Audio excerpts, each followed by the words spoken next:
Free and clear of the chatter from Wall Street, you're listening to Talking Stocks Over a Beer, hosted by hedge fund veteran and newsletter writer Mike Alkin, who helps ordinary investors level the playing field against the pros by bringing you market insights and interviews with corporate executives and institutional investors.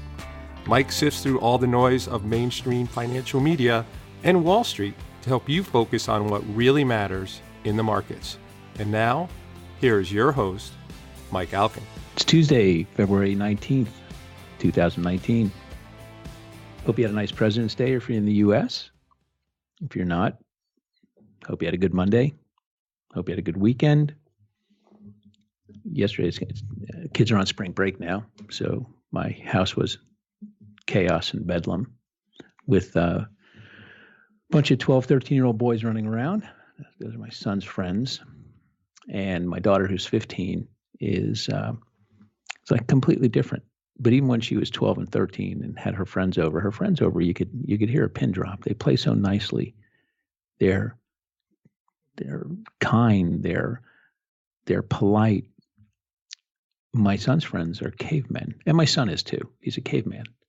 And, we are constantly all over him. Hold your fork correctly. Get your head out of your plate. When you go somewhere, you always say thank you. You look somebody in the eye. You shake their hand. You say, hello, Mr. Smith. Hello, Mrs. Smith. How are you? And if you eat there, you eat with your manners and you say thank you. And you get up and you clear your plate. And we're constantly reminding him. And, I'm a stickler for manners. My wife is a stickler for manners. And we have actually heard from several parents who say, your son is so polite, and that makes us feel good. But he also, we see him around the house, and we know that he has caveman tendencies. His friends, it's chaos. My wife, in our house, we have a big pantry, and my wife stocks it to the gill with snacks. So over the years, the kids know that when they come here, it's got snacks galore. You want Oreos, you want chocolate chips. We have healthy snacks. We have a little bit of everything. Chips, you name it, healthy stuff, not such healthy stuff. Reese's peanut butter cups, that's in the not healthy category. And we don't use our tap water. Long Island doesn't have great tap water. There's high rates of cancer. Nobody's pinpointed it, but a lot of people believe it's the water. And in the kitchen, my wife didn't want to put a filter on the taps. She didn't want to get one of the 5-gallon jugs that could sit in the pantry. So we have water delivered to our house. And it looks like, I can't even begin to tell you, the delivery that comes from Poland Spring and they plop it on the front step. I don't know, 25 cases a week, 20 cases a week, who knows? And you got to carry it in and put it away. So my son and I alternate on that. I complain every time, as does he. And I tell him to stop complaining. I complain to myself and then to my wife about why we can't have filters on the taps. But we do that. And, it's 12 to a case, and there's 16-ounce waters and so on and so forth. I can't even get my head around what disappears out of that pantry and our refrigerator. It's as though I'm a busboy. I'm constantly stocking it up. And look, we love being the house that everyone comes to. It's great. And good families, good kids and stuff. But it's never-ending stream. And so it's one thing after the other, and when the week, as the week goes on, and I have an office 15, 20 minutes from my house, but I rarely ever go because I have a pretty good setup here at my house. So I like working from here, and just if I need anything, I could go into the office, but it works very well here. But so during the day I'm around sometimes, and the kids they'll want to play, and we'll go outside and shoot some pucks or shoot some hoops or whatever it might be. And yesterday my son needed new ice skates, so I took him, and he and 4 of his buddies, to the hockey store to get some new skates. And 2 minutes into it, I thought, oh my God, what did I do? And they were running around like they've never been let out before. Now these are 12-year-old boys, loud. I'm constantly having to be all over them to tell them to stop, to behave. And they calm it down. And then 2 minutes later, I turn my back. I go look at a new pair of hockey gloves. Next thing I know, there's chaos going around. They're shooting pucks throughout the store. So it's a never-ending stream. So winter break is always interesting. And we'll see what the rest of the week brings. Now, my daughter's friends, they're here. They'll have a dinner. They'll have lunch, and they play music, and they play whatever games they play, or whatever 15-year-olds do. And you don't even know they're there. So it's just such a dichotomy. But it's great. But it does. But by the end of the week, my wife's ready to pull her hair out, because our entire pantry is emptied out, and then our waters are, everything's gone. And we laugh. My wife says to my son, when you're at other people's houses, do they have this? He says, not really. You get snacks? Not really. There was one kid actually who we were driving home from sports, and the kid said, he's talking about snacks. And those kids at my house all the time, and he eats us out of house and home. And I heard him saying, one of the kids said, well, I don't like going to so-and-so's house because he never shares snacks. He'll have a snack in front of all of us and doesn't even offer anything to us. And this one kid who's always at my house, he said, yeah, well, I don't see a problem with that. If he's hungry, it doesn't mean you have to offer somebody something. And I just thought, you can't. And normally I don't say anything when I hear a kid listening. And I turned around, I said, you're joking, right? He said, no, why? If I'm hungry and I eat something, and again, you don't want to get into a whole thing. I'm not his parent, but I said, I seem to recall you're always at our house eating everything. And he said, oh, well, yeah. And so, it's interesting to see how kids think and how just how some kids are raised. It's kind of funny. So I'm learning as I go. Anyway, sitting atop of the Metropolitan Division with a 3-point lead and 2 games in hand are the 2018-2019 New York Islanders. We're 58 games into the season, which by my math would give us 24 to go. Had some bittersweet news this week. Oh, by the way, for those of you who don't like my hockey talk, check out for the next 3 minutes. But we had some bittersweet news because as most of you who don't care, and most of you who don't know, the New York Islanders had moved from the Nassau Veterans County Memorial Coliseum, which is a dump, but it's our dump. They moved to the Barclays Center in Brooklyn, which is made for basketball. I mean, it's a ridiculous hockey venue. But they moved there 3-4 years ago, and they would draw 8,000 people. I mean, nobody wants to go to Brooklyn from Long Island, which is the fan base, to go watch a hockey game. It's a pain in the ass to get there. Plus, the scoreboard's over the blue line. I mean, it's made for basketball. Everything's wrong. The ice sucks. The whole thing. They have half the rink has no stands behind it. It's got a car. You feel like you're watching the Charlestown Chiefs watching Slapshot. Anyway, this year they decided they were going to build a new arena at one of the racetracks, the horse tracks around here, some extra land, and they put a number of games back at the Coliseum. So it's been spectacular. I live 5 minutes from the Coliseum, so it's a home run. But the place seats only 13,900 people, the lowest in the NHL. Before they moved to Brooklyn and the Coliseum revamped it, it used to seat 15. But it's small, but it is deafeningly loud. The energy is just off the charts. I mean, you get goosebumps in the place, and it's a dump, right? You got to go to the bathroom. You can miss half a period because the lines are so long. But it's our dump, as I said. But for the playoffs, they just announced that they will play the first round of the playoffs at the Nassau County Coliseum. If they get there, they're in first place right now, but the NHL is so damn tough. You never know what's going to happen. So I'm, trying not to bite my nails as the season winds down. But then they play, if they advance, they will wind up playing at the Barclays Center. So kind of bittersweet because you get a first round series here. And if it advances, where they would have all the energy and everything, they're going to play. Why? Because it seats 3,000 more people, and the Coliseum has 10 luxury suites, and there's 100 sitting at the other venues. So anyway, enough talk. We have an interesting guest today. We are, I run a nuclear power uranium / uranium investment vehicle. I talk a lot about nuclear power and uranium mining. And today, one of my guests is one of the leading nuclear advocates in the world. And really excited to have him on. I spoke at a conference that he spoke at in October, held by the Nuclear Energy Institute. We didn't get a chance to meet. I reached out to him afterwards, and we've gone back and forth, and he's going to join us. And his name is Mike Shellenberger. And he's just a fascinating guy, and he's got a great story to tell. You know, not only about nuclear power, but he is an environmental activist, but he used to be an anti-nuke guy, and he turned. So without further ado, Mike Shellenberger, welcome to the podcast. Thanks for having me. Oh, my pleasure.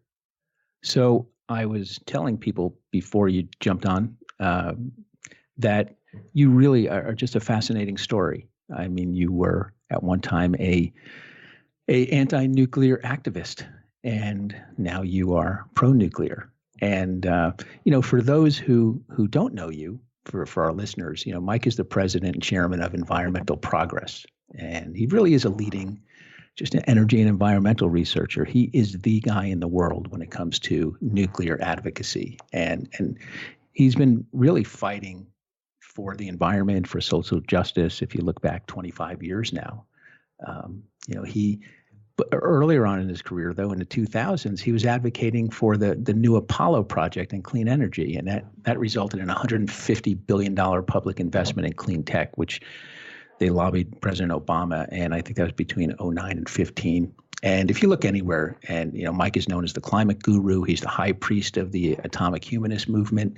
You've written books, you've helped save reactors in Illinois, New York, South Korea, Taiwan, you name it. You're out there. You are the voice, the advocate for nuclear power. So it really is, it's a treat to speak with you. And thanks for spending a little bit of time. So why don't you tell the listeners, Mike, give us your background. How did you get involved in activism to begin with? And then how did that lead to the renewable space, and then how'd you morph into nuclear power? Yeah, I'll bring you back to my childhood now. I'll get the couch. Started as I come from a long line of Christian pacifists known as Mennonites, which is also the tradition that President Dwight Eisenhower came out of. And my parents were very progressive, very left-wing kid. I also had a desire for adventure. And let's see, so I convinced my high school principal to let me take my senior year in Nicaragua and Central America because I wanted to see the action up close. Was also very concerned about the natural environment. My parents took us camping a lot as kids and just loved nature. So sure. I always knew I wanted to do something that would both help people and help the natural environment. I was never the kind of environmentalist that thought that the problem was too many people. I always thought there was something wrong with that way of thinking. But you left that up to the Sierra Club. Yeah. I was definitely anti-nuclear. In fact, in California, I helped to stop a proposed radioactive waste repository for the desert. Over time, like a lot of people, my concerns shifted from nuclear war to climate change. Both seemed really catastrophic, and it seemed obvious that the solution would be renewables. And so I didn't really think very deeply about it. This was in the late 90s. And then we started, as you mentioned, this new Apollo project, which was basically identical to what is being proposed as a Green New Deal. And the idea was, let's do a win-win for workers and the environment, make a big investment in clean tech. There was some controversy around it because everybody at that time was focused on carbon trading and carbon taxes, and we said, better to just directly invest in the technology. Long story short, Obama picked it up. He did these big investments, and as soon as they started kind of pushing on renewables, we saw there were huge problems with the technology. The intermittency, the unreliability, and then in particular, and this is the subject of my most recent TED Talk, just the huge amounts of land that is required for renewables. You started to wonder, were we destroying nature in order to save it? Yep. Talk about that. For those who aren't aware, you could put a nuclear power plant on probably 20, 30 acres. Talk about the land required for wind and solar and what it does to the environment. Well, I always encourage people to look for themselves. It used to be that, these energy people would think, well, I'd have to go and read academic studies. But the truth is, if you go into Google Maps, go find a solar farm near you, go find a nuclear plant near you, there's a special function on Google Maps, you draw the line around it, and then you can compare them. And so when we do this in California, it takes 450 times more land to generate the same amount of electricity from solar as it does for nuclear. And that number varies a bit around the world, but basically that's the orders of magnitude you're talking about. So if your goal is to save the natural environment, you got to ask why you're covering so much of it with solar and wind. A lot of misinformation as well about the impacts of solar and wind. Like, for example, I used to repeat this lie, which I'm embarrassed about now, which is that, house cats kill more birds than wind turbines, so you don't have to worry about them. Yeah, but house cats don't kill eagles and hawks and owls and kites and condors, Yeah. Wind farms are the only technology the federal government has given private investors and entrepreneurs permission to kill condors with. Only wind farms can kill condors. And you got to kind of go, what is that? Why are we doing that? Well, the reason we're doing that is because the people that want to do renewables, they hate nuclear. I wrote this column for Forbes last week, which was like, the reason that they hate nuclear so much is that if you do nuclear, you don't need to do renewables. As soon as you figure out that nuclear is good, not bad, good for the natural environment, good for public health, then you have to kind of go, well, wait a second, why are we doing all this renewables if we can get all of the benefits of renewables with none of the downside? And that, it turns out, has been something that renewable advocates have been aware of for a very long time, which is so let's talk about this. Yeah, because one of the questions I had when I started really looking at the space about 4 years ago is, as I started to peel the onion back, because I was a layperson, I didn't really know much about nuclear power. As a matter of fact, as a Westerner living in the U.S., I wouldn't have realized that it was 20% of the electric grid. It was 12% of world electricity generation. I, as far as I knew, nuclear power was a dying industry. Then I started to get educated on it, and three things I came away with. One is it's the safest form of electricity generation. Two, it's got a very controlled waste stream versus any other form of generation. And there's documented proof that it prevents the growth of nuclear weapons by those countries who use it. And so I look at that and I say, well, how did it become such a pariah in the mainstream? And I saw a TED Talk that you gave, and you talked about the history of it. And you talked about it at where we both spoke at the Nuclear Energy Institute. But the TED Talk really went into how the Sierra Club and other green organizations were really pro-nuclear power. And then it all kind of shifted. Can you talk how we've wound up to where we are today, the genesis of that? Yeah, I will. Although, gosh, I'll admit too that, I keep peeling this onion, which is the onion of, if nuclear is so great, why are people so afraid of it? I keep peeling it, and I keep discovering more layers, right? So, the first thing is you kind of go, people associated with the bomb, right? Same word. In fact, what's funny, when you look through the history of it, people have always gotten nuclear reactors mixed up with the bomb itself. Nuclear reacers can make bombs. The China syndrome helped that, right? The China syndrome, the photo of the mushroom cloud in the background when they showed, right? So you saw that, yeah, and you see that everywhere. It's funny. I was just in a debate in the Philippines, and the anti-nuclear guy gets up and he shows a picture of what he thinks is the Fukushima accident. In fact, it's the LNG terminals on fire. Oh God! I had one guy say to me, "Well, is it because the nuclear accidents are so dramatic?"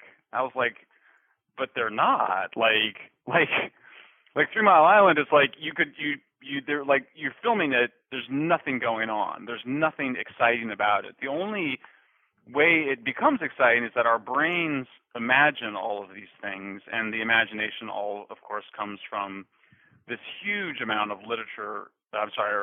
Visual imagery and literature Yep. of nuclear war, So clearly nuclear weapons is just a big part of this. And the more you learn about, and of course it's a bigger issue for baby boomers who grew up in the 50s and 60s. It's much bigger for them than it is for Gen Xers who grew up in the 70s and 80s.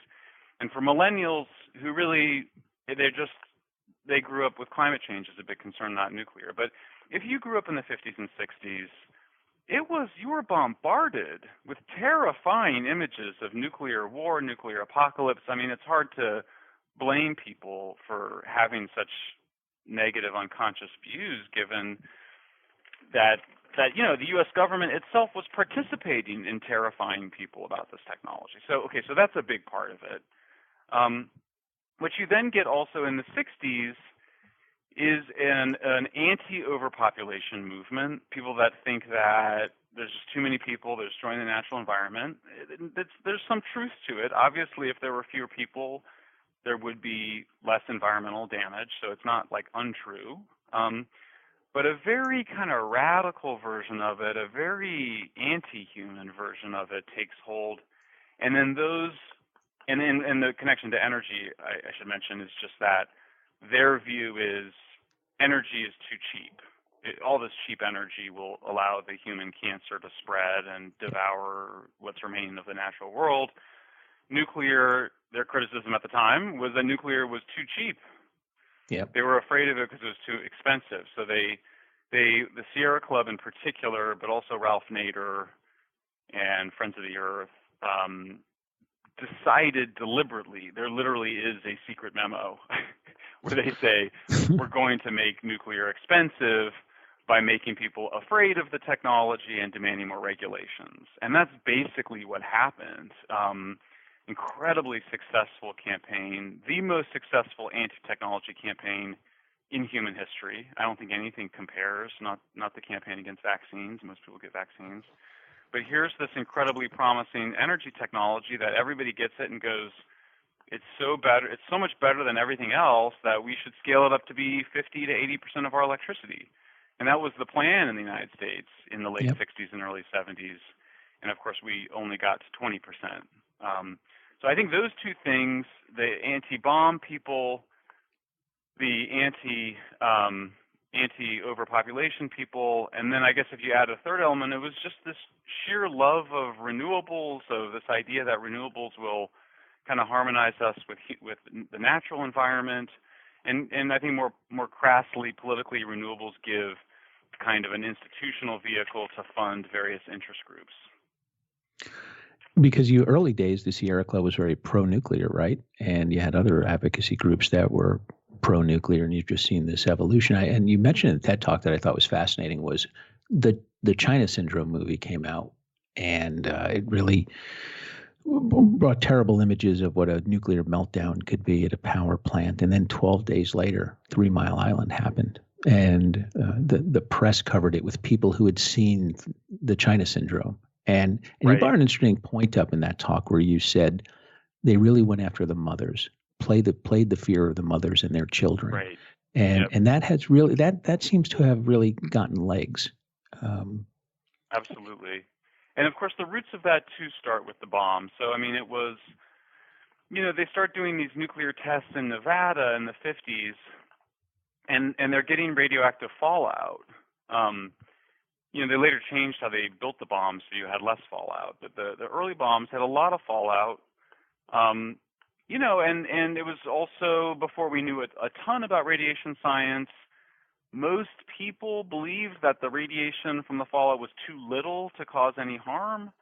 We now are very confident of that. But at the time, it was very scary. And what they discovered through psychological research, interestingly enough, was that people displaced their fears of the bomb and nuclear war onto the fallout itself.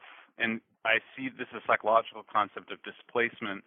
It just is a way of saying, the boss is yelling at you, and so you yell at your spouse, and then your spouse yells at the kid, and the kid kicks the dog. I mean, everybody displaces their negative emotions onto a weaker. It's sort of like scapegoating. So you kind of, so you kind of go, God, this horrible nuclear weapons. Well, we can't really get rid of them for a variety of sort of technical and political reasons. So I'm going to try to stop the local nuclear plant. If you try to get too rational about it, it doesn't make that much sense. Well, so if you get rid of the nuclear plant, do you really think you're going to get rid of weapons? No, but it provides some kind of emotional satisfaction. And I think we saw that with the women and the mothers in particular against the fallout from the testing, along with, world famous scientists and the Pope, and it was a major cause celeb in the 1950s and 60s. Yeah. They finally stopped the outdoor testing, and so then it was really around when they stopped the testing, and all of that anxiety about nuclear weapons has nowhere to go, and it then goes on to nuclear power plants. So if you look at attitudes of women in particular, they're basically identical when it comes to nuclear weapons and nuclear power plants. So, I think it was manipulated quite cynically by people. But on the other hand, Jane Fonda, who made the China Syndrome, was herself quite afraid, understandably, of the technology. So our hope is just that we have enough distance now that we can start to get a more mature view of what this technology is and what it isn't. So let's talk about the technology. I mean, when you bring up nuclear power, people mention one of three things, right? 3 Mile Island, Chernobyl, or Fukushima.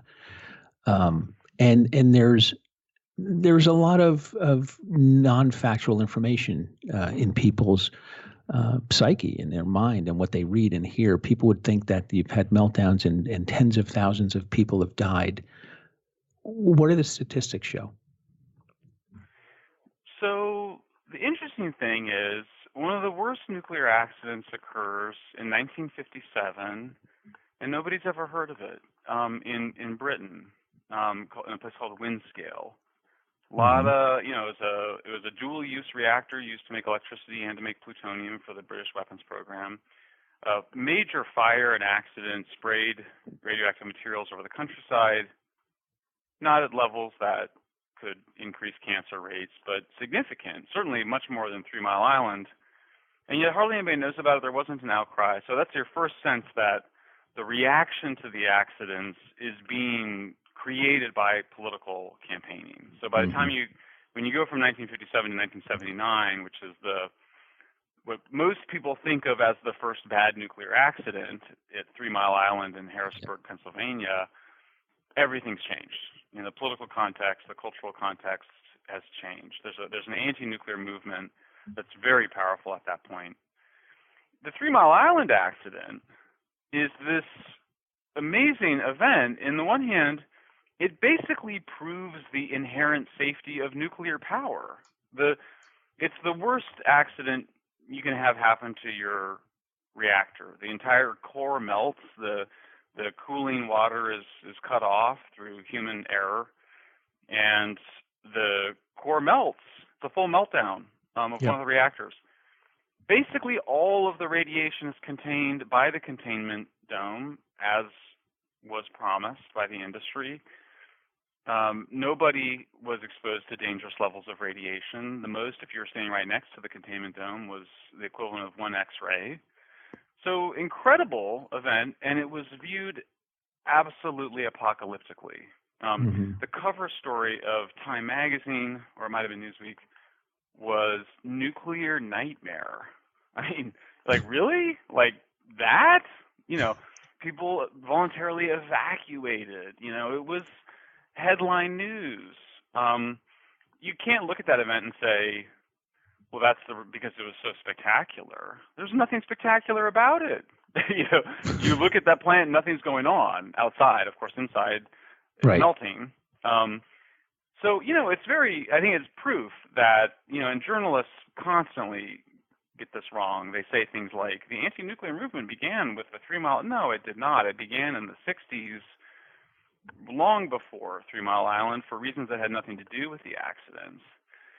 So 3 Mile Island, at this point, when we talk about bad accidents, I don't include it, because I think it's just a case of a meltdown which proved the safety. And the technology design what it's supposed to do, contain it. Yep, exactly. Yep. With massive human error, we can talk later about the technology, but Yep. basically the story of nuclear is humans learning how to use it. It's just very kind of basic. It's a brand new technology. Of course, we're going to make a bunch of mistakes in using it, just like when we started flying airplanes. Yep. As we get more experience, we become better at operating them, and the problems go down. In fact, the response to 3 Mile Island from both the industry and the government, but a lot of it to the credit of the industry, very voluntary, was to improve its human machine, basically the human performance side. Yep. And the efficiency of nuclear power plants, meaning the percentage of the year that they operate, went from around 55, 60% to over 90% today. So great testament. And by the way, a statistic that completely debunks the idea that nuclear operators should, seek lower levels of safety in order to have higher profits. In fact, it's by seeking higher levels of safety that you get better performance and higher profits. So the two things are related, but totally opposite the way that anti-nuclear people imagine. You to Chernobyl, it's an accident we know a lot about, heavily studied. We know 28 firefighters were killed putting out the fire from acute radiation syndrome. Something like 51 total have died since.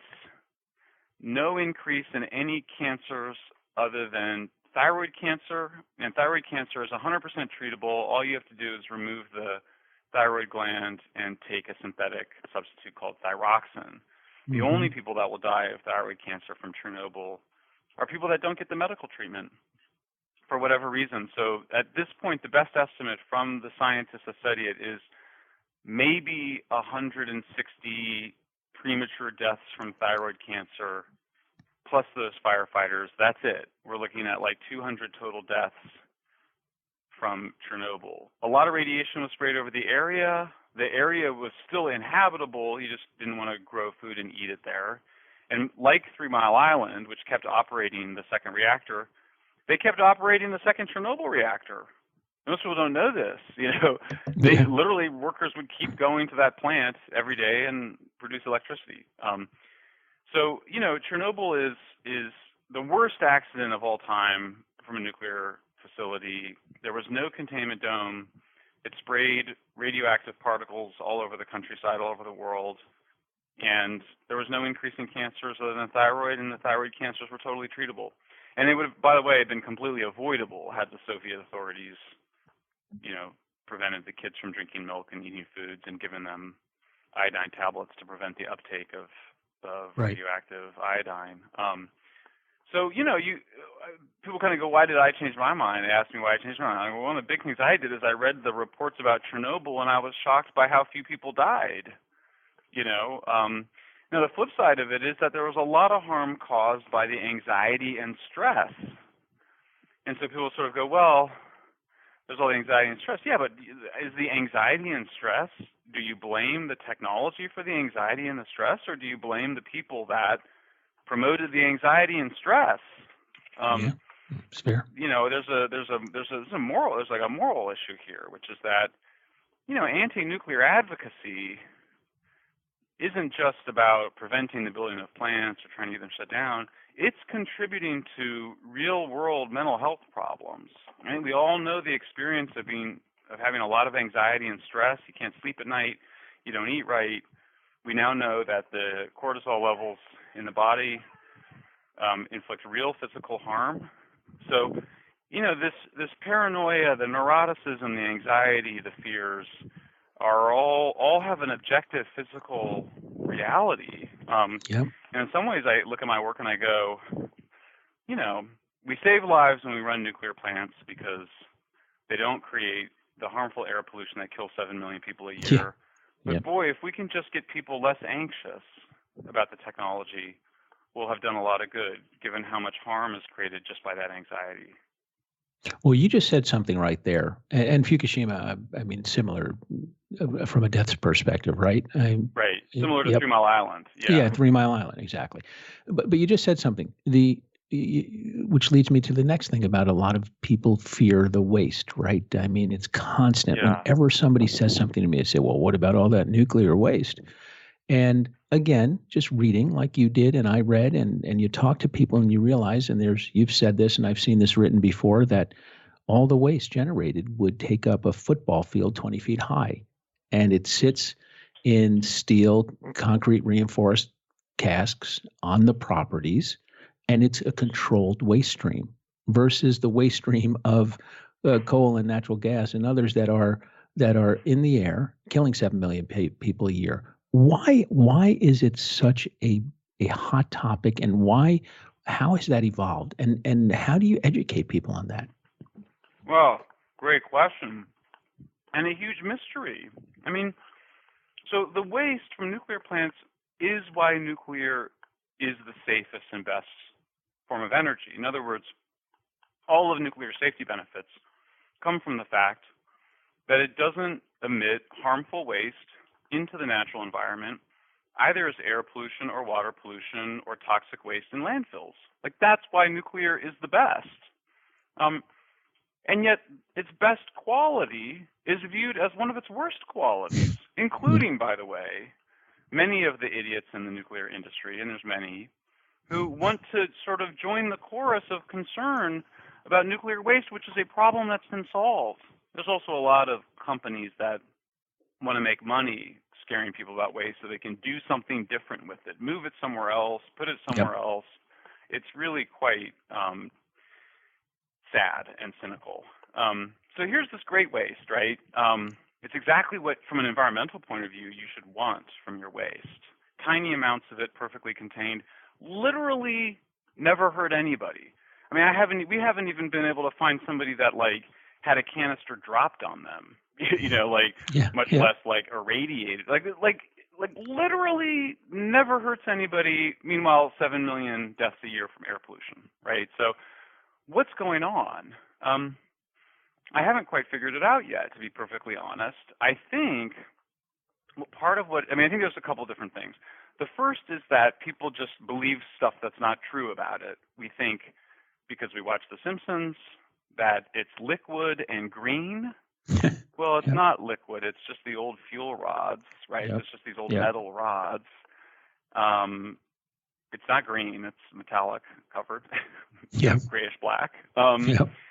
It's not in barrels. It's in these cans that sit on site. So some of just what we believe is wrong, we project something onto it that's not there.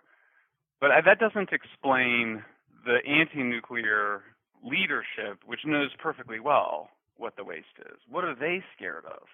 Here, again, I can only understand it by thinking about some potential relationships to weapons. And interestingly enough, I think some of the blame falls on the nuclear industry. So right now, it looks to me like what occurs was there was nuclear waste. The industry in the 50s and 60s, just out of a kind of geeky engineering sensibility, said, well, look, that waste has 98% of the energy left in it. We need to reprocess it and use it in advanced reactors or in today's reactors. But reprocessing it, as you know, as your listeners probably know, is a way of transforming the waste into fuel again. Well, that process allows for the creation of plutonium, which of course can be used in nuclear weapons. And so what we find in the 60s and 70s is extraordinary opposition to reprocessing the waste. In France, an anti-nuclear advocate actually fired a rocket-propelled grenade at a fast reactor, declaring that reactor this is the Super Phoenix, that reactor would create plutonium. We saw Ralph Nader raising a lot of Ralph Nader basically just attacked nuclear power plants as bombs. Like, he just did not mess around. He just described them as bombs. He described nuclear accidents as the equivalent of Hiroshima and Nagasaki.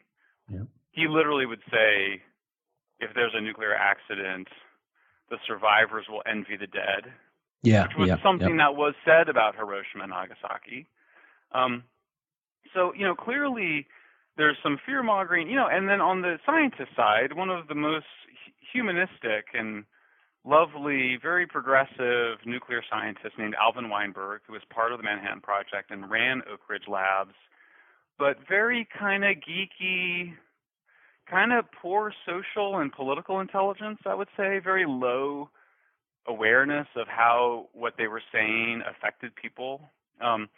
He would say, well, we may have to make a Faustian bargain, which is a deal with the devil, by the way, Yeah. to have a plutonium economy, so that experts would have to be involved in making sure that none of the plutonium is diverted. So you had the nuclear industry, or establishment in this case, sort of painted a picture of kind of these robotic-like scientists that we, the humanistic, masses, would have to entrust with our safety. And I think that triggered all of the fears and the anger about nuclear weapons. Here's a group of people who we don't really like very much, that we're now being told, they're now telling us that we have to let them be engaging in processes that are just constantly involved in making large amounts of plutonium. And I have to say, I've come down on this issue on the side of not reprocessing, because the only argument, as I can see, for reprocessing that waste is because you don't have enough uranium. But we have plenty of uranium. We're awash in uranium, so we don't need it. And then the other argument would be, they go, well, but it'll reduce the amount of waste. Yeah, like what? Reduce it from a football field worth of waste to 3/4 of a football field? Right. Or 9/10 of a football field? I mean, as an environmentalist, it doesn't matter. The waste I'm concerned about is the gigantic islands of floating plastic waste in the oceans. I'm worried about the 7 million people that die a year. I'm not worried about talk about solar panel waste. I think solar panel waste. Yeah. Well, yeah. I mean, I got so tired of answering the question of what do you do about the nuclear waste. I said to my interns, go calculate how much solar panel waste is made. Everybody goes on Twitter. People frequently say, "There's no solar panel waste," as though the solar panel on your roof just gets thrown in the compost heap at the end of its 20 to 25-year lifespan. No, it's incredible. So if you calculate the numbers on a per energy basis, solar panels create 200 to 300 times more toxic waste than nuclear, and solar panels contain lead, cadmium, chromium, heavy metals whose toxicity never declines. Most of those panels join the electronic waste stream, are shipped to poor countries where they used a few more years, and then broken apart usually for the copper that's inside, which is some value, but leaving some of the poorest people in the world exposed to heavy toxic metal dust. So yeah, I clearly, the society is not up in arms about solar panels because they have some background idea that solar is natural, and they're freaked out about nuclear waste because I think they have some idea that it's somehow in some way connected to nuclear weapons or some kind of contamination. Which leads when people worry about the nuclear weapons, because if you get nuclear power, you're going to turn it to nuclear weapon maker. And talk about that, because you don't see that happen. No, and the record is wonderful. I mean, but I just read another study on this. Countries that get nuclear power plants have to get inspections from the International Atomic Energy Agency, and none of them have used those reactors to make weapons. Most countries don't need a weapon. Countries don't get weapons because they can make them. It's a funny way to think of it, right? The idea would be that sort of everybody wants a weapon. Most countries don't want or need a weapon. Only a small number of countries that feel very threatened by an outside force need a weapon. And even here nuclear weapons have spread to 9 countries over the last 75 years. And during that time, the world has become a far more peaceful place. There's a consensus among historians that nuclear weapons prevented the United States and the Soviet Union from going to war. And there's a consensus among scientists in Asia that nuclear weapons prevented India and Pakistan from going to war. So even the underlying fear of weapons as this horrible apocalyptic thing we have to get rid of turned out to not be true, and it's something we should celebrate. I mean, here everybody in the 50s, Einstein, Oppenheimer, the inventor of the bomb, presidents of the United States, many, many people believed that it was just a matter of time before nuclear weapons were used in war. Turns out that people with nuclear weapons are very, very careful around each other, which is great. It means that we're not going to invade North Korea and have a terrible war like we did in Iraq. So nuclear is this revolutionary technology. It's a blessing that we all thought was a curse for a really long time. It took 75 years, I think, for human consciousness to evolve. We needed that time to see what the impact would be, but the impact has been incredible. It's been peaceful. It's saved lives. It's really demanded something of the human race that fossil fuels don't demand, that ordinary weapons don't demand. A kind of care, a kind of craft. I'm always just so impressed by the best part of the nuclear industry. They're very focused on excellence.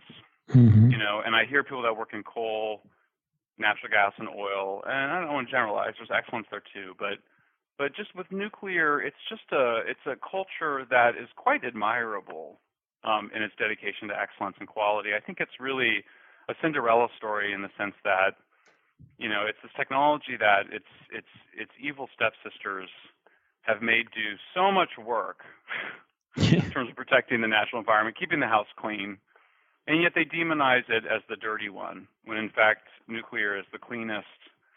She's the best.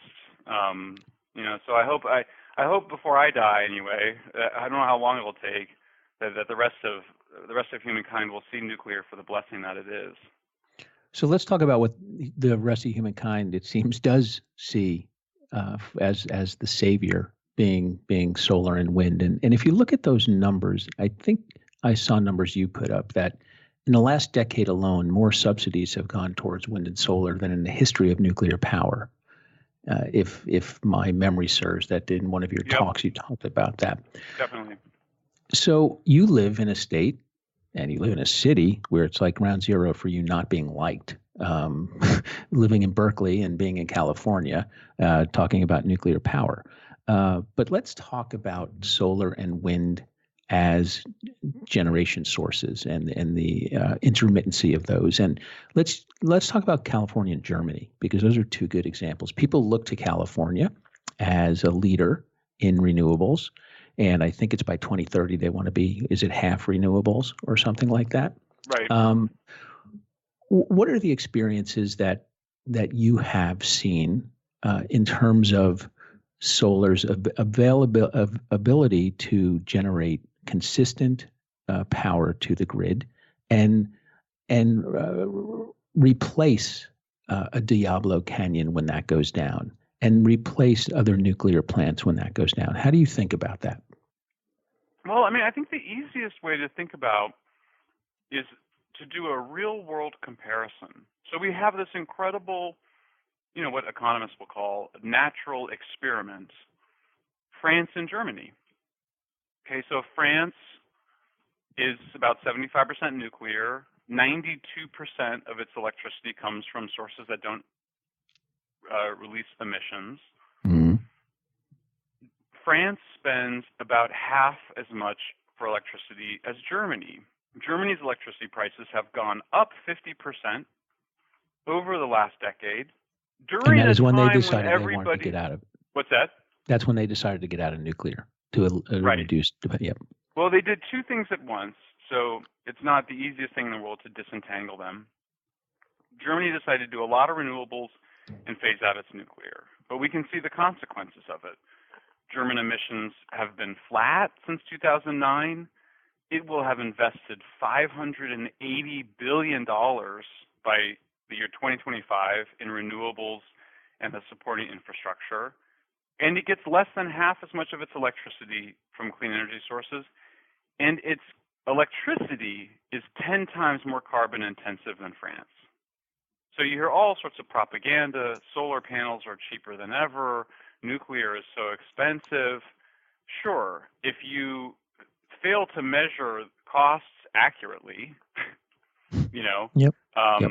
if you just measure the cost of solar when the sun is shining rather than measuring the cost of a solar heavy grid, which is required to produce power when the sun's not shining, you come up with really different numbers. So that's why I was pointing to France and Germany. Now, the interesting thing about France, Germany pressured France to follow its lead, do less nuclear, do more renewables. That's what France did. So over the last 10 years, France has provided yet another experiment. It's invested $30 billion in renewables over the last 10 years. Its electricity prices went up, and the carbon intensity of its electricity went up. Why? Well, because if you're going to do less nuclear, you can't just replace it with solar and wind. They're too unreliable. They only generate electricity 10 to 40% of the time, depending on where you are. So what you're really doing, what France really did, is they reduced the amount of electricity from nuclear plants and increased the amount of electricity from natural gas and a bit of solar and wind. So people always say, well, don't we need a mix? Don't we need nuclear and renewables? Well, no. France shows, in fact, that it's better not to have a mix. You know, a little bit of a mix in the sense of having some hydro, like the perfect grid. Every engineer's perfect grid is something like 80% nuclear and the rest is hydro, because hydro is so easy to store. It can ramp up and down very easily. It's like 100%. I mean, this idea that climate change is this really complicated, climate, it's really complex. It's only complex if you try to solve it with renewables, because no country has been able to do that, and they twist themselves into pretzels with modeling suggesting that there is a way. It's very simple. Just build nuclear plants. Like, that's it. Like, the only part of the puzzle that we really have any control over is energy. It's hard. This stuff about land use, it's just impossible to change your land use significantly to affect emissions. All you do is you just build a electrical grid that's 100% zero emissions, mostly nuclear, and then you electrify transportation with trains and electric cars, and you electrify cooking and heating with electric stoves and furnaces. That's it. Like, super simple. There's no radical breakthroughs required. You just build nuclear plants. I mean, once that became clear to us, I did sort of relax a little bit in the sense of like, well, at a certain point, humankind will figure that out. We might spend a few decades wasting money building, bird-killing wind turbines and solar panels that create tons and tons of toxic waste. But eventually, we will understand that solving climate change is pretty simple. It just involves building nuclear plants. Well, what you see is when those solar and wind plants are built, because of the intermittency and the cost to store that energy isn't near where it needs to be, you're putting in these natural gas plants. And these natural as backups, and these natural gas plants are emitting emissions into the air. I think people think it's it's a big lobby, right? The natural gas and lobby talking about clean natural gas. It's not as clean as people think, is it? I'm a huge fan of natural gas if it's replacing coal, biomass, burning dung. It's certainly better than those things. But yes, of course, it's much worse than nuclear. I mean, energy in some ways is so simple. It's just there's a hierarchy of energies. Nuclear is the best because of all the things we've been talking about. It's energy dense. It doesn't create any dangerous waste, either as pollution or some other form. Natural gas is next best. Oil after that, then coal, then wood, then dung. It basically follows the pattern of human development. So I would never ever, in fact, I strongly support the right of poor countries to burn fossil fuels to lift their people out of poverty. That's just it's a basic human rights issue. But if you're a rich country, rich and technologically capable like Germany or Japan, what are you shutting your nuclear plants down for other than some superstitious, religious reason? It doesn't make any sense. You know, when I'm asked a lot about technological advances in nuclear power technology, I talk about, the SMRs. You've got the small modular reactors that are coming, and then people ask me a lot about, well, what about the thorium molten salt reactors? And what I've learned over the years is that technology in the nuclear space really works at a snail's pace. I mean, it just doesn't go anywhere. And I know you had mentioned you were in China. I think you went with Jim Hansen on a trip to China, and you were looking at new technologies. And in one of your talks, I saw that you were very excited about the thorium molten salt reactor. And share with the listeners where they are in that stage of development. Yeah, I mean, the first thing to know about nuclear technological innovation is, like what you said, it's super slow. And it's super slow just because the turnover of capital is so slow. A good nuclear plant should run 80 years. So, like, you're talking really slow turnover. I interviewed 3 South Korean nuclear construction managers, all late in their career. I would say mid-60s, maybe late 60s. They had been building nuclear plants since their mid-20s, so over about a 40-year period, maybe 35. They had built about 5 reactors, which is like more than anybody in the world. And they got better at it. And they tried, and the Koreans were very good. They didn't change the design very much in between iterations. They made them a little bit bigger. They made the water intake a little bit better for the fish. They made the containment domes thicker. There's some other safety stuff, but it was very, very slow and steady because that allowed them the experience they needed to be able to build faster next time. So 70 to 80% of the cost of nuclear is in the construction. So the main event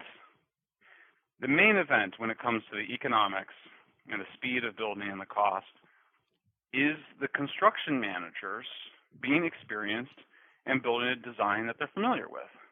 The worst thing, if you want to make a really expensive nuclear plant, then you get inexperienced construction managers and workers building a brand new design. Well, that's what the United States and France have done. So in recent years. So if you want to understand why U.S. and French nuclear plants have been, behind schedule and over budget, that explains all of it.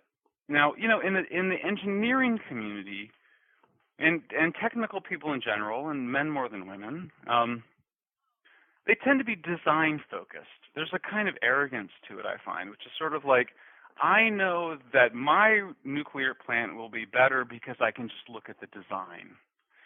Well, it's never, ever worked that way. The nuclear plants that are the cheapest, safest, best run are just ones that we have a lot of experience with. It's just a highly complex machine. So this confidence with which people describe some new design is a kind of arrogance born from really not understanding the history of nuclear. So we have locked in a particular water-cooled design. It's great. It's a great design. People say, well, but we only chose that because that's what the military used. Great. That's great because all that military experience provided all this additional experience in terms of supply chains and operations and safety. What about smaller reactors? There might be some places that smaller nuclear reactors are a good fit, like island nations, places that don't need very much electricity, but they're always going to be more expensive than the larger reactors for a very simple reason, which is that it requires just as much staff to run a small nuclear plant and sell far fewer electrons, far less electricity than a big one. And that's why the industry always builds these bigger plants. Sometimes when they build bigger plants, like in France, they take longer to build, but then they pay for themselves because they produce so much cheap electricity. But in other places like Korea, they build bigger plants, and the cost has gone down.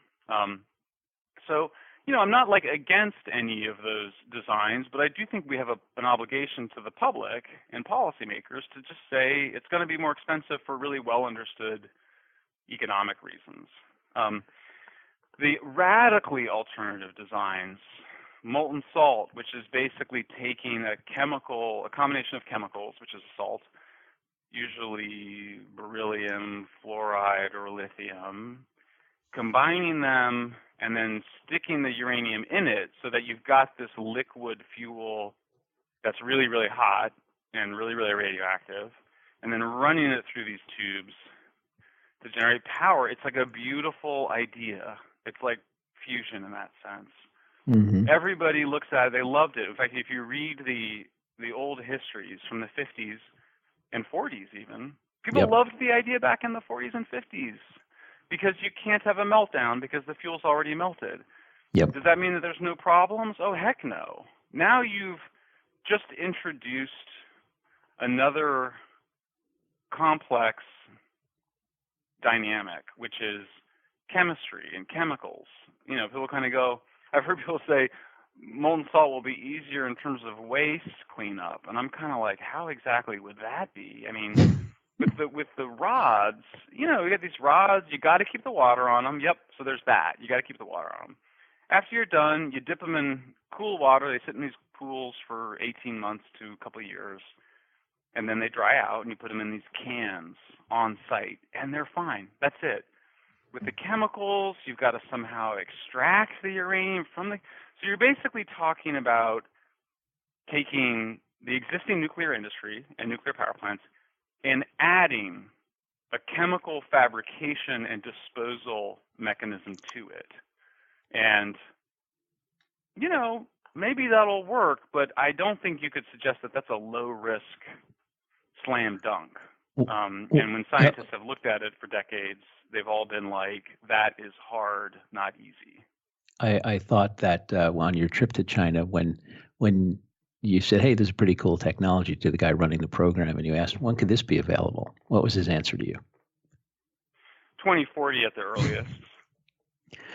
Yeah, I mean, I'm not an engineer, and I think it's been to my advantage in the sense that I was trained as an anthropologist, so I'm very good at interviewing people over long, and I like long interviews. So in China, we had this long, it was one bus ride in particular, but there were dinners and stuff.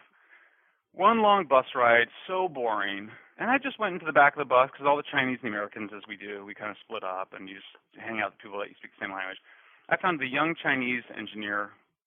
He told me everything, all the gossip, all the technical problems.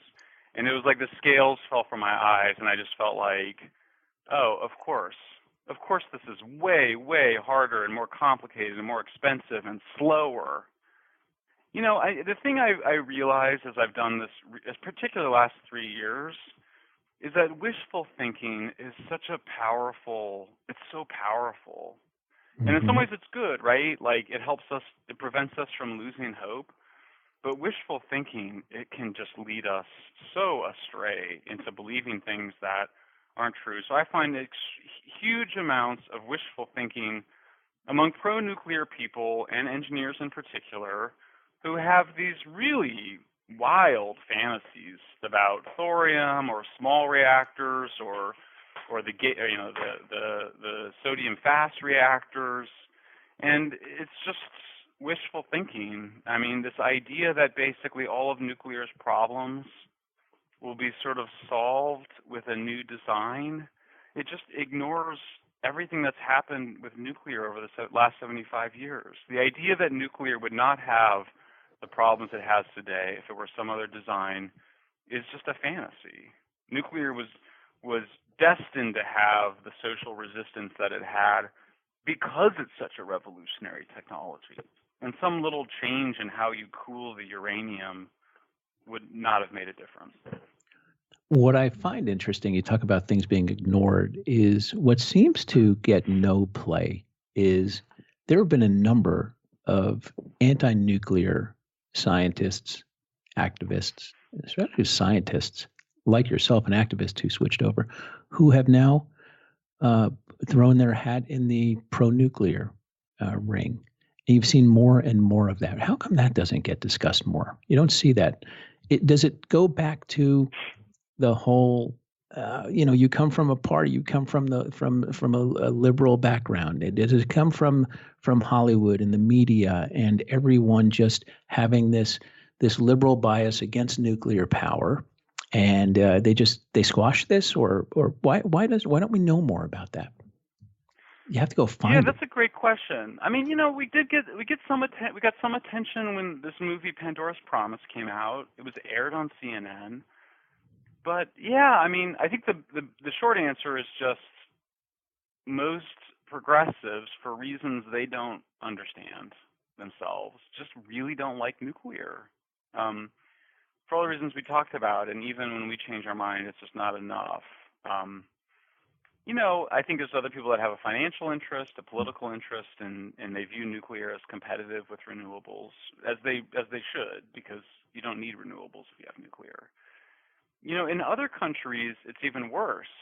Like when I go to France or Taiwan, Japan, South Korea, Philippines, Germany, there's not that many pro-nuclear environmentalists. I mean, the good news is there's a lot more. There's more are coming. I mean, there's many more pro-nuclear environmentalists that have shown up now in Europe, for example. But it is amazing groupthink. Like sometimes what's always surprising, you kind of go, well, there's got to be like one or two pro-nuclear environmentalists, like in a place like South Korea, but it's hard to find them. Mostly, if you have pro-nuclear people, they're either scientists or working for the industry. But I think it's a matter of time. I mean, I think the fact that this is a slow-moving technology, it's taken us 75 years to get over the hysteria, honestly, around the technology, and we're still hysterical about it. But you kind of go, it might take 100, might take 200 years for people to get used to it, because it's that revolutionary. It's that weird and different. Humans evolved with wood and fire and smoke. It's literally like fire was created by our pre-human ancestors. It's not even a human creation. So it's understandable that it's taken us such a long time. But I think the other thing we haven't talked about is just the power of social media. I mean, at this point, all of my comrades around the world that are pro-nuclear environmentalists, I've met them on Twitter or Facebook. It's been an extraordinary tool to just find, like I just announced today, we're doing a pro-nuclear Pride Fest, a nuclear Pride Fest in Brussels, Belgium, at the end of April. I announced it on Facebook and Twitter, and it's been an incredible way to find people that we wouldn't have had just 10 or 20 years ago. So if you were sitting down with one of your counterparts on the other side who is a renewables fan, anti-nuclear, and yet you were having dinner with him or her, and you laid out your case for nuclear, and they laid out their case for renewables, on your ride home, in thinking to yourself, what would be the things that you find frustrating about not being able to get your message across? Well, sure, and of course that happens a lot, as you might imagine. I'm sure. Yeah.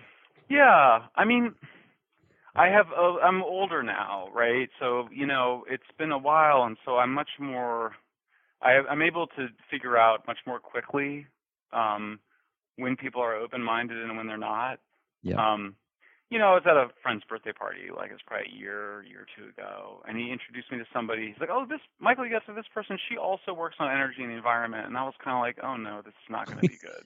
Like this is going to be." And sure enough, it was like just not open at all. And I just found myself. I was like, I don't. There's no point. Like Right. just.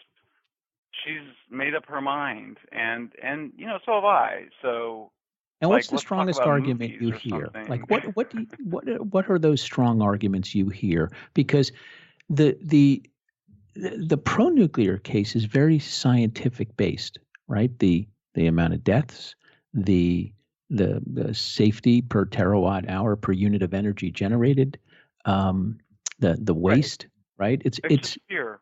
It's just fear, pure fear. And pure fear, and it's fear that doesn't want to be reassured. So, it's so what you get is not reasons often. It's kind of a word salad. Well, but something really bad could still happen. Well, okay, sure. Try and disprove that. Yes. Yeah. But you're not really. That's what I mean about like if you're really not like one time we were just with somebody in the Philippines and we're trying to be very nice, just trying to understand her fears about nuclear. And she didn't have anything to say. It's just not like it's a mistake to view it as like a debate over evidence, right? Finally, she just goes, well, we all have a right to our own opinion. And I was kind of like, sure, fine. That was kind of her way of saying, I can't explain why I'm so scared. And I don't want to be asked anymore to do so. And you kind of have to respect it because there's an honesty to it. I don't think those people walk away from these interactions saying,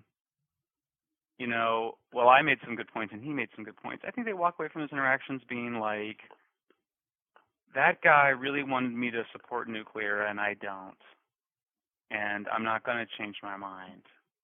And, I know enough politics that, you kind of just go, that's fine. There's just a hardcore 20 to 30% of the population, you're never going to change their mind. And trying to focus on them just makes everything worse.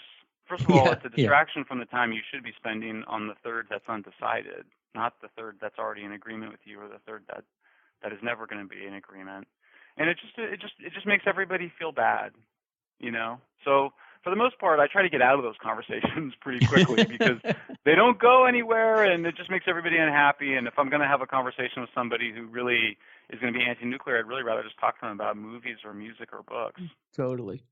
So we mentioned earlier when we first started the Apollo project about clean energy and $150 billion public investment. And you said it was kind of like the new Green Deal. It's identical. So talk. I saw when Alexandria Ocasio-Cortez, the freshman congresswoman from New York, who has got more press than any freshman congressperson I could recall, when she posted that, you came out and went on a Twitter tirade. So it was. What do you think of her new Green Deal? Well, I was frustrated because, how is it that you can say that the world is going to end in 12 years from climate change and then actively support increasing emissions that cause climate change? That should cause you cognitive dissonance. That's the definition of cognitive dissonance.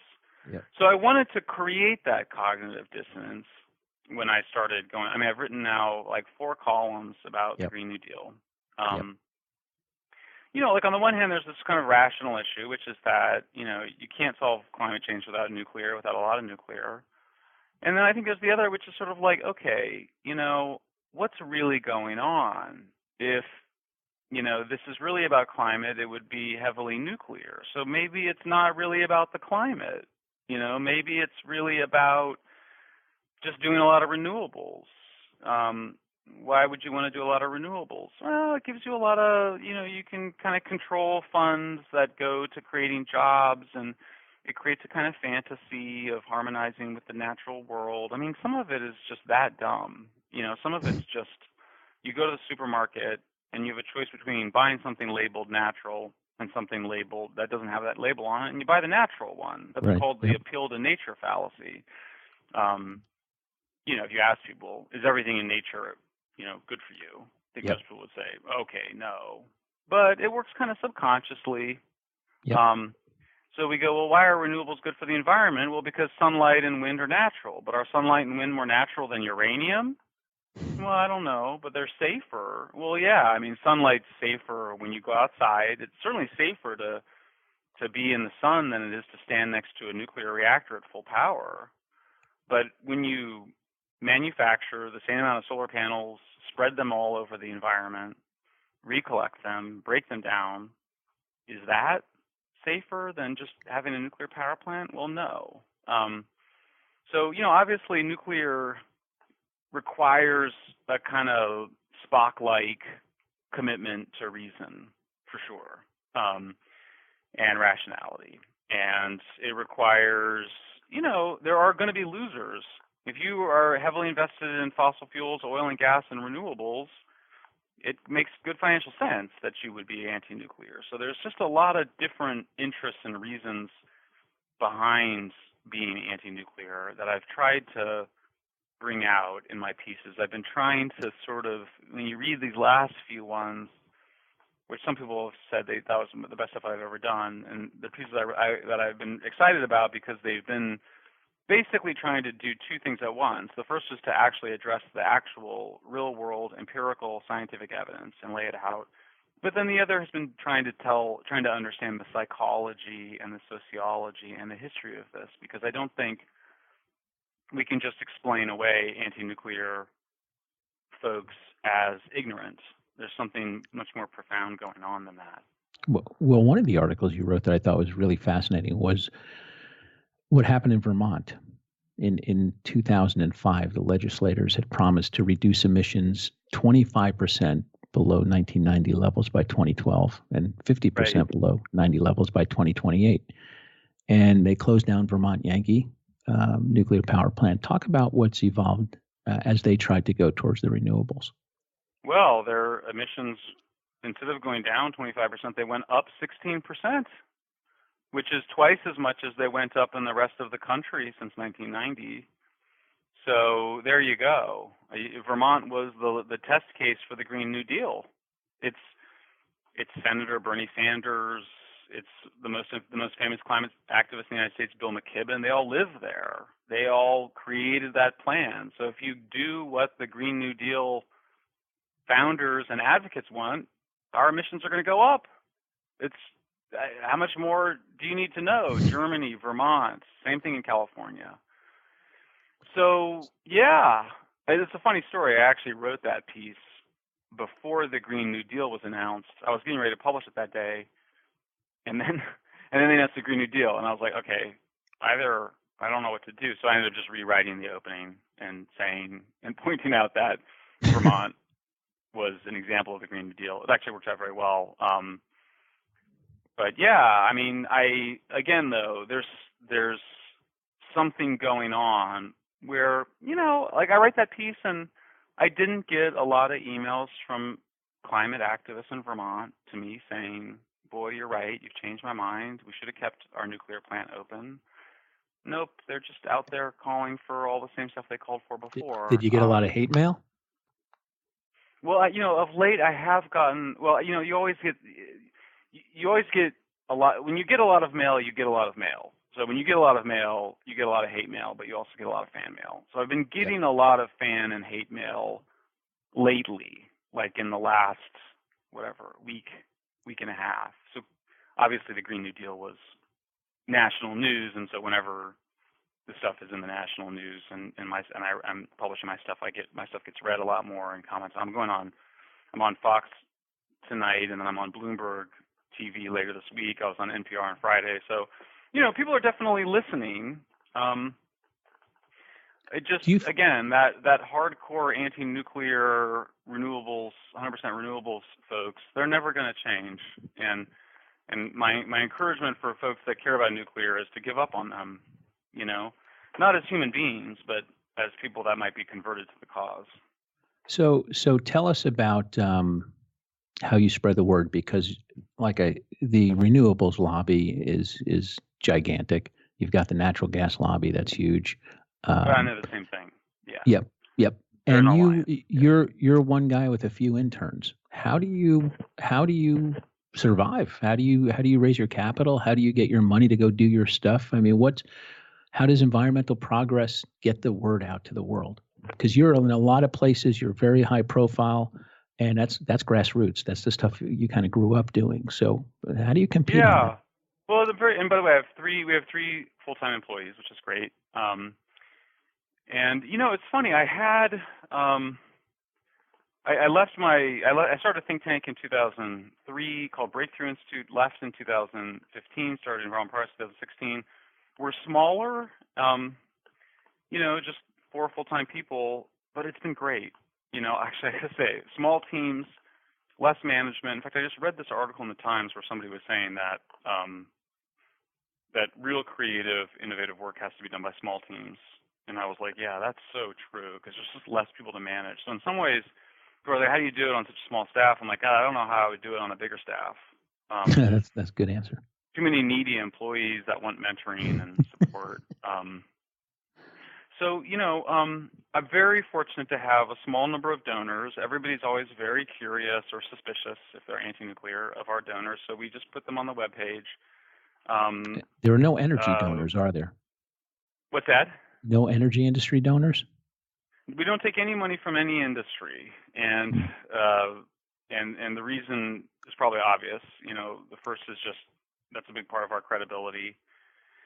And the second is just I have to be just as a human, as who I am, I just have to be free to say what I want. If I don't like a particular nuclear technology, I have to say that, because I think that's my obligation. We're a nonprofit, so we benefit from these tax laws where our donors get a tax deduction. That means that we have an obligation to serve the public interest, and that means that if I find something out, and this has always been my promise to people that work at plants, if I find out that their plant is going to close, and if you're a nuclear plant operator, sometimes you don't want people to get all riled up about closing the plant. You want it to go smoothly. So, the nuclear industry, they don't want me to know those things in advance. But if I find out, I tell the workers, because I think it's their right to know if I know. Yep. If I think a technology is no good, the public should know that. So I'm actually in a very fortunate position of having a small group of donors who believe in climate change. I mean, one of my loyal and largest donors is Frank Batten Jr., whose father started the Weather Channel. Frank is just a really lovely human being who is concerned about climate change, but also understands that we need nuclear. So it just tends to be folks like that, they're not super demanding or needy. We meet them once a year. We talk them through our work, and they've been just really happy with the progress that we've been making. And but we certainly have. I've also been encouraging the industry to just do more engagement. They can. We started something. We felt like there was some public demonstration of public support for nuclear needed. So we started something called the Nuclear Pride Fest with pro-nuclear people around the world. We did our first one in Germany. One is coming up in Brussels at the end of April. And we've always encouraged the nuclear industry to send your people to attend. Don't be scared. I think sometimes the nuclear industry, they say, well, we want that to look like, we don't want it to look like an industry event. I think that's an excuse they sometimes give because it's an industry that's not very used to being out there publicly. We always want to invite them in. The nuclear industry is full of beautiful people that care about the planet. They need to be out there demonstrating their support in person. So we've always wanted to encourage the nuclear industry to get more involved, even as we've made it clear that certainly for our activism, it's going to be directed by civil society rather than by the industry. Great stuff. Mike, I can't thank you enough. I really enjoyed our chat, and I'm sure my listeners will. Great. Thanks, Mike. Well, I hope you enjoyed the chat with Mike Shellenberger of Environmental Progress. He really is. He's one of the world's leading nuclear advocates, and he is quite the activist. And I enjoyed speaking with him. I hope you enjoyed listening to him, and I hope you learned a bunch. I did.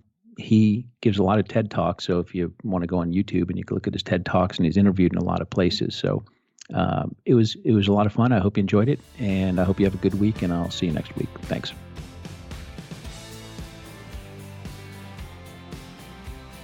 The information presented on Talking Stocks Over a Beer is the opinion of its hosts and guests. You should not base your investment decisions solely on this broadcast. Remember, it's your money and your responsibility.